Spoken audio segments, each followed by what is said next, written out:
संजय राऊत हे फेकुचंद आहेत. माध्यमांसमोर येऊन मोठ्या मोठ्या गप्पा मारतात, कपिल सिब्बल बोलतात, ते अगदी न्यायमूर्ती बोलतात, अशा पद्धतीने माध्यमांसमोर सांगतात. ज्या पद्धतीने उद्धवजी ठाकरे सोडा रश्मी ठाकरेंवरती सुद्धा ज्या पद्धतीने शिव्यागाळ करत होते, हे अख्ख्या शिवसेनेला माहिती. नमस्कार, मी राहुल जाधव आणि तुम्ही पाहताय NDTV मराठी डिजिटल. आज एक खूप महत्त्वाची बातमी दिल्लीतून आली आहे आणि एका अर्थाने खळबळजनक आणि तेवढी स्फोटक पण म्हणावी लागेल. कारण की शिंदेच्या शिवसेनेचे खासदार नरेश म्हस्के यांनी खूप गंभीर आरोप केलेले आहेत आणि त्यांनी हे आत्ताच आरोप का केले, त्याच्या पाठीमागची काय पार्श्वभूमी आहे, याबाबत आपण चर्चा करणार आहोत. आमचे दिल्लीचे प्रतिनिधी रामराजे शिंदे यांच्यासोबत. राजे आपल्याबरोबर आहेत. राम, तू स्वतः प्रेस कॉन्फरन्स कव्हर केलीस, तू नरेश म्हस्केंना भेटलास. काय एकंदरीत अचानक नरेश म्हस्के एवढे अग्रेसिव्ह का झाले आणि त्यांनी एवढे गंभीर आरोप का केलेत? राहुल, खरं तर या सगळ्या गोष्टीची सुरुवात काल झाली होती. सुप्रीम कोर्टाच्या आवारामध्ये या सगळ्या गोष्टीची पायाभरणी झाली होती. कसं ते सांगतो अगोदर आपल्या प्रेक्षकांसाठी.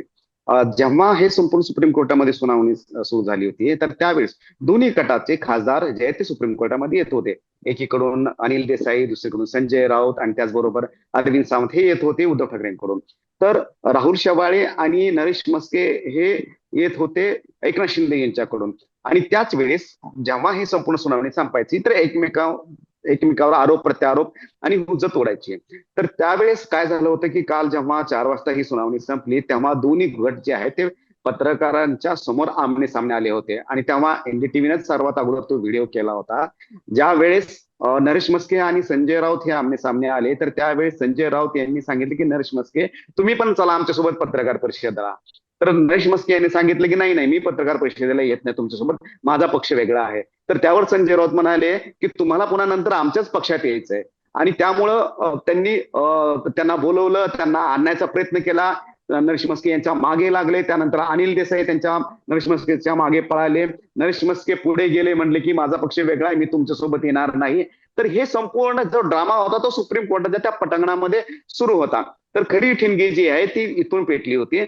आणि त्यानंतर आज सकाळी पुन्हा त्याचा उल्लेख केला संजय राऊत यांनी, काल जे सुप्रीम कोर्टामध्ये घडलं. आणि या संदर्भाचं संपूर्ण चित्रीकरण जे आहे ते NDTV कडे आहे सगळ्यात अगोदर, आणि तेच आपण प्रेक्षकांना दाखवलेलं आहे. आणि संजय राऊत यांनी आज पत्रकार परिषदेमध्ये सांगितलेलं आहे की एकनाथ शिंदेच्या विरोधामध्ये सगळ्यात अगोदर पत्र लिहिणारे कोण होते, तर ते नरेश म्हस्के होते.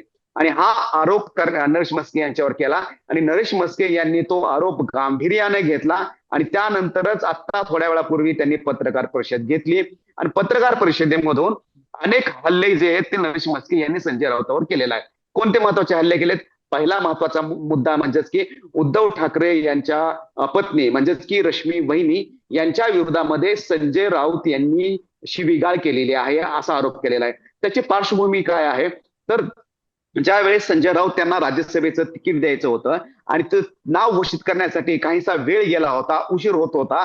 तर त्यावेळेस संजय राऊत जे आहेत ते काहीसे बिथरले होते.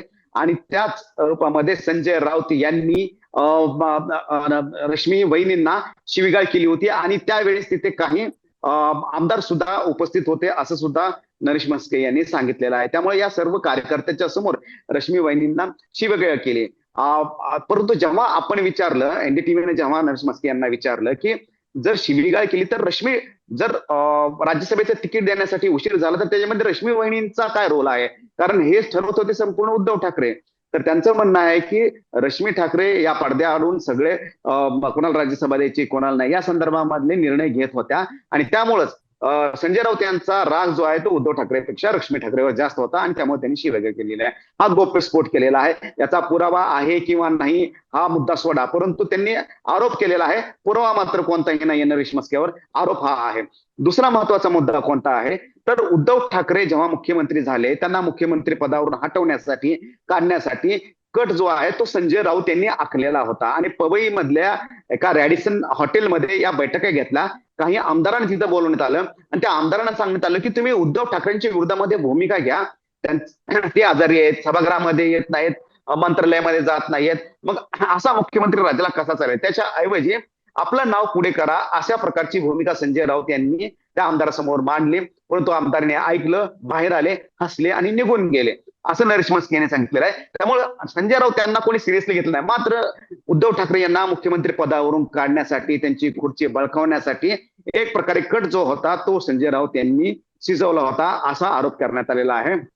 आणि तिसरा मुद्दा काय आहे की हे संपूर्ण मुख्यमंत्री पदावरून हटवण्याचं कुभांड का रचलं गेलं, तर स्वतः संजय राऊत यांना मुख्यमंत्री बनायचं होतं. त्यामुळे कुठेतरी महाविकास आघाडी स्थापन करण्यामध्ये त्यांचा रोल होता आणि म्हणूनच त्यांच्या अपेक्षा ज्या त्या उंचावल्या होत्या. आणि उद्धव ठाकरे यांच्या नंतर 2 नंबरचा नेता कोण, तर संजय राऊत. आणि म्हणून त्यांना मुख्यमंत्री बनायचं होतं आणि त्यासाठी अगोदर उद्धव ठाकरे यांच्या विरोधामध्ये वातावरण निर्माण करायचं होतं. उद्धव ठाकरे यांना खुर्चीवरून काढायचं होतं, त्यांना मुख्यमंत्री पदावरून हटवायचं होतं आणि संजय राऊत यांना मुख्यमंत्री बनायचं होतं, असा दावा सुद्धा करण्यात आला नरेश म्हस्के यांच्याकडून. आता चौथं जे चॅलेंज आणि आव्हान जे नरेश म्हस्के यांनी दिलेलं आहे, ते आव्हान काय आहे, तर संजय राऊत यांनी जो आरोप केलेला आहे की नरेश म्हस्के यांनी सगळ्यात जास्त पत्र हे एकनाथ शिंदे यांच्या विरोधामध्ये लिहिलेली आहेत. तर त्या संदर्भामध्ये नरेश म्हस्के यांना आव्हान केलेलं आहे. नरेश म्हस्के यांनी संजय राऊतांना आव्हान केलेलं आहे की असं एक जरी पत्र दाखवलं तरी आपण राजकारणातून आणि खासदारकीचा राजीनामा देईन, आणि जर असं पत्र तुमच्याकडे नसेल तर मात्र तुम्ही राजीनामा द्यायचा, संजय राऊत यांनी खासदारकीचा राजीनामा द्यावा, असं चॅलेंज आता दिलेलं आहे. त्यामुळे कालची जी हुज्जत होती सुप्रीम कोर्टामधली, एकमेकाची जी खेचाखेची होती, त्याचं रूपांतर आता वैयक्तिक आरोप प्रत्यारोपामध्ये होतंय. आणि यामध्ये वाईट याचं आहे राहुल की कधी आपण कोणत्याही महिलेवर आपण थेट आरोप कधीच करत नाही किंवा करायचा पण नसतो, राजकारणामधला तो सांकेतक असतो. परंतु उद्धव ठाकरे यांच्या पत्नीच्या संदर्भामध्ये आता त्यांना सुद्धा यामध्ये ओढलं गेलेलं आहे आणि त्यांच्यावर सुद्धा म्हणजे त्यांना शिवीगाळ केल्याचा संजय राऊत यांनी शिवीगाळ केली होती, असा आरोप सुद्धा करण्यात आलेला आहे. अच्छा, हे एकंदरीत प्रकरण आपण पाहिलं तर कुठेतरी राऊतांवरती बुमरँग होतंय असं तुला वाटतंय का? कारण की ज्या दिशेने हे प्रकरण पहिले चालू होतं, म्हणजे जे आरोपापर्यंत किंवा चेष्टा मस्करीपर्यंत जे हे प्रकरण मर्यादित होतं, पण त्याची आता व्याप्ती जी आहे ती कुठेतरी वाढले आणि एक सिरियस इश्यूकडे ती घेऊन गेले असं तुला वाटत नाही का? आणि त्याचे पडसाद काय असतील येणाऱ्या दिवसामध्ये? बिलकुल, यापुढे काय होणार तेच आहे. मी आता अगोदर काय काय घडलं ते सांगितलेलं आहे, परंतु राजकारणामध्ये काय सध्या घडले त्याचे परिणाम पुढे काय होतात हे पाहावं लागणार आहे. खरं तर आता इथून पुढे संजय राऊत यांच्याकडे लक्ष लागलेलं आहे की संजय राऊत नेमकी काय मांडतात आणि काय भूमिका घेतात. कारण उद्धव ठाकरे यांच्या पत्नीवर म्हणजेच की रश्मी वहिनीवर शिवीगाळ केल्याचा आरोप नरेश म्हस्के यांनी केला, हा गंभीर आरोप आहे. दुसरा म्हणजेच की उद्धव ठाकरे यांची खुर्ची हटवण्याचा, त्यांना मुख्यमंत्री पदावरून हटवण्याचा कट टाकलेला, हा सुद्धा गंभीर आरोप आहे. आणि तिसरा म्हणजे की स्वतःला मुख्यमंत्री बनायचं होतं, असा आरोप करण्यात आलेला आहे नरेश म्हस्के यांच्याकडून. त्यामुळे या सगळ्या गोष्टीकडे आरोपाच्या रूपाने जरी बघितलं असेल तर कुठे ना कुठे संजय राऊत यांची इमेज जी आहे ती प्रतिमा आहे, त्याला तडा जातोय या सगळ्या घडामोडीमुळे आणि विशेष करून रश्मी वहिनींना शिवीगाळ केल्याच्या या वक्तव्यामुळे. त्यामुळे आता हे संजय राऊत यांची पण जबाबदारी असणार आहे की जे आरोप करण्यात आले ते कसे चुकीचे आहेत ते खोडून कसे काढायचे, ही जबाबदारी आता त्यांच्यावर असणार आहे.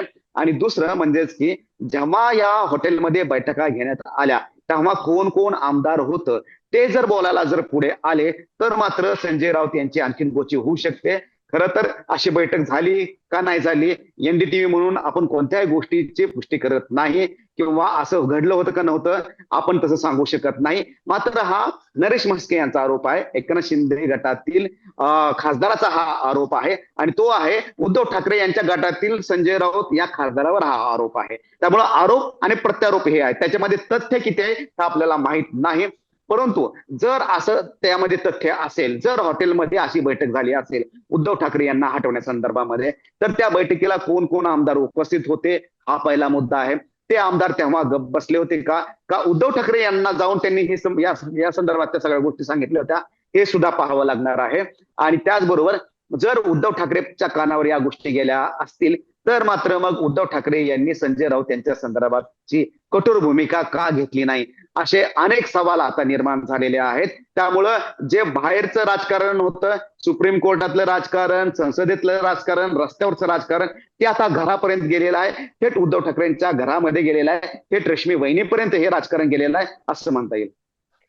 राम, दुसरा एक प्रश्न तुला विचारावासा वाटतो की नरेश म्हस्केनी आज आरोप केले, आपण त्याच्यावरती बोललो. पण संजय राऊतांचा खूप महत्त्वाचा आरोप आहे. कारण की नरेश म्हस्के हे एकनाथ शिंदेच्या अतिशय जवळचे मानले जातात. म्हणजे अगदी ते महानगरपालिकेत असल्यापासून ठाण्याच्या स्थानिक राजकारणामध्ये एकनाथ शिंदे आणि नरेश म्हस्के यांचं नातं सर्वश्रुत आहे.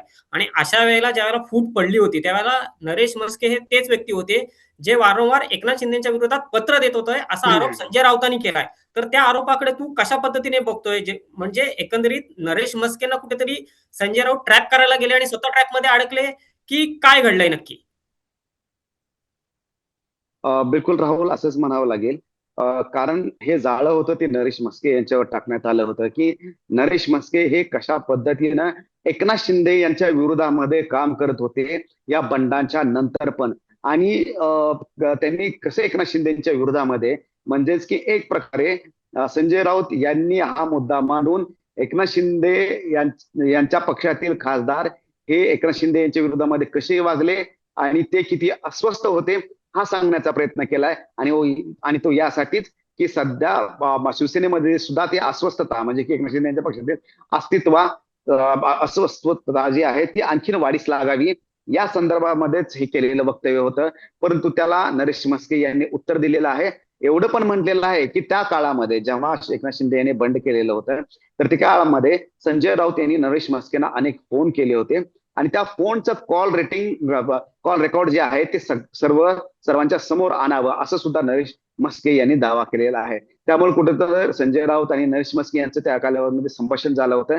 मात्र ते संभाषण काय होतं, संजय राऊत हे नेमके कोणाच्या विरोधामध्ये काम करत होते? ते एकनाथ शिंदेच्या विरोधामध्ये काम करत होते का ते उद्धव ठाकरे यांच्या विरोधामध्ये काम करत होते का त्यांना रश्मी ठाकरे नको होत्या?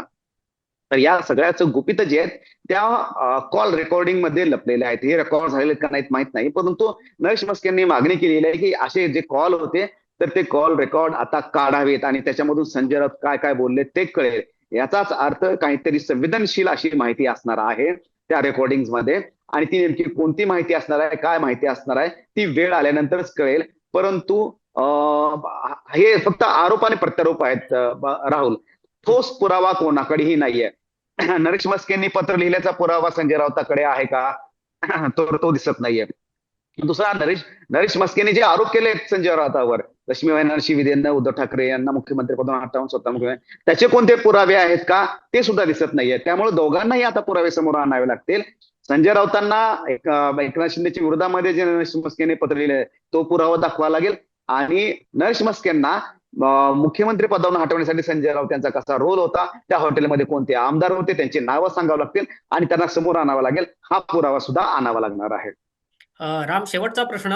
थोडक्यात तू सारांश मध्ये सांगू शकशील का, की ह्या सगळ्या गोष्टी आल्या, आरोप आले, प्रत्यारोप आले, पण हे करत असताना दोन्ही शिवसेनेचे जे प्रमुख नेते आहे, एकीकडे एकनाथ शिंदे आणि दुसरीकडे उद्धव ठाकरे, यांची जबाबदारी आता किती वाढते किंवा त्यांना खरोखर आता पुढे यावं लागेल का? कारण की दोन्ही नेत्यांचे अतिशय जवळचे आणि खास विश्वासू यांनी हे एकमेकांवरती आरोप केले.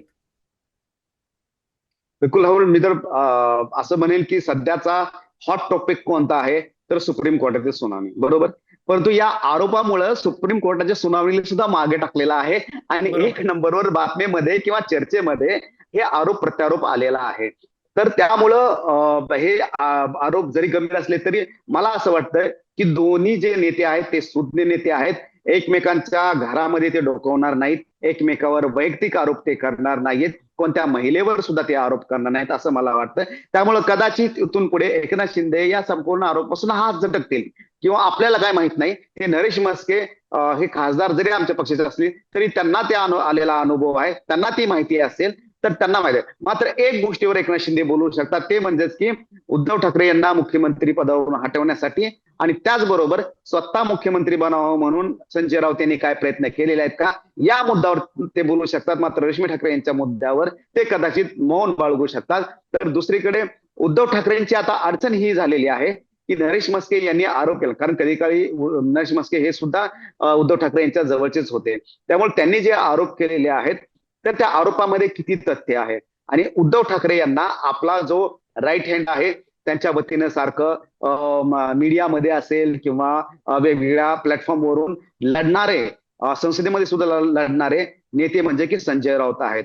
मग संजय राऊतांच्या वरच्या आरोप हे उद्धव ठाकरे कशा पद्धतीनं डिफेंड करतात का? बरं, डिफेंड करतात का खरंच आणखीन उद्धव ठाकरे यांच्या मनामध्ये काय चाललेलं आहे का ते सुद्धा बघावं लागणार आहे. परंतु जेव्हा काही प्रयत्न असे केले गेले असतील, जेव्हा काही असे शिवीगाळ केले असतील, ते उद्धव ठाकरे यांच्या कानावर नक्कीच गेले असतील. परंतु अद्याप त्यांनी या संदर्भामध्ये काही चर्चा किंवा कुठेही जाहीरपणे बोललेले नाहीयेत किंवा व्यक्तिगत पातळीवर सुद्धा त्यांनी संजय राऊतांना कुठं दुखावलंय हे सुद्धा दिसत नाहीये, कारण ते अजूनही खासदार आहेत. दोघांचं ट्युनिंग अजूनही चांगलं आहे. त्याच्यामुळं उद्धव ठाकरेंची जबाबदारी वाढते की आता या आरोपाच्या संदर्भामध्ये स्पष्टीकरण देणं. जर त्यांनी असं सांगितलं की असं काही नव्हतं तर मात्र या संपूर्ण वादाला, या आरोपाला पूर्ण विराम मिळेल. मात्र जर काही याच्यामध्ये आणखीन लोक बोलण्यासाठी पुढे आले तर मात्र हा वाद जो आहे तो वाढत जाईल हे दिसतंय. राम, खूप खूप धन्यवाद या विश्लेषणाबद्दल. अशीच आपण यापुढेही वेगवेगळ्या विषयांवरती चर्चा करतच राहू. खूप खूप धन्यवाद.